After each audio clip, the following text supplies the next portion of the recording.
Hey guys, Ash here from C4A Tech, and here are my first impressions of the Samsung Galaxy A8. Let's start with the placements. To the front, on top, we have the earpiece, sensors and a 5-megapixel front-facing camera. Lower below, a 5.7-inch display, and at the bottom, the familiar trio of recent apps, home and back keys. As with other phones in the Galaxy A line, the A8 doesn't have a notification LED either. To the back, we have a 16-megapixel rear camera flanked by the speaker and the LED flash. Lower below, the Samsung branding, and at the bottom, Duo's branding. The Galaxy A8 sports an all-metal unibody build, meaning the 3050 mAh battery is sealed in. We have the secondary noise-cancelling microphone up top, power button to the right, primary microphone, the micro USB port, and the 3.5mm headphone jack at the bottom, and to the left, we have the volume rockers and two slots. One is a nano SIM slot, and the other is a hybrid slot. You could either add a second SIM or a micro SD card here. The Galaxy A8 weighs in at about 150 grams and is just 5.9mm thick, making this Samsung's slimmest phone till date. The build quality is excellent, the buttons feel tactile and the phone feels really premium in hand. This Galaxy A8 is powered by the Exynos 5430 chip.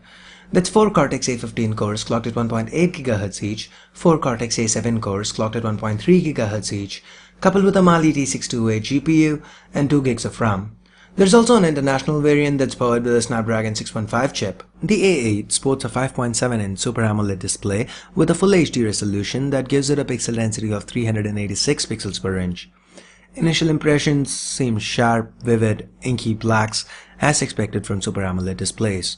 The Galaxy A8 is currently running on Android 5.1 with Samsung's latest TouchWiz UI on top. This is TouchWiz similar to what we've seen on the S6 and the S6 Edge. Feels quite light. The A8 seems responsive. In a first for the Galaxy A line of devices, the A8 has a fingerprint sensor built into the home button. In the few hours that I've spent with the A8, this sensor seems to be similar to the one used in the S6 and the S6 Edge. The fingerprint detection was spot on. Next up, we get to the camera. The Galaxy A8 sports a 16-megapixel rear camera, but unlike the sensor used on the S6 and the S6 Edge, this is not a 16:9 sensor. So you'd have to scale down to 12 megapixel to get widescreen shots. Anyway, the shutter speed seemed fast and most common modes including the Pro mode are present and accounted for. This camera can also shoot 1080p videos at 30 frames per second.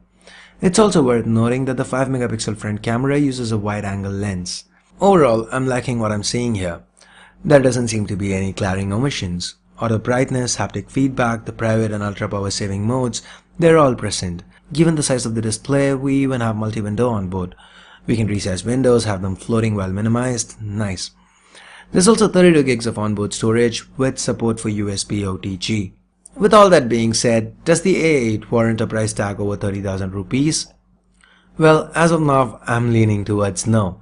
But then again, I will be spending more time with the Galaxy A8 before coming out with a review, so I'm gonna wait till then to discuss this in detail. In the meantime, if you guys do want to pick a Galaxy A8 up, I'll leave direct links in the description below.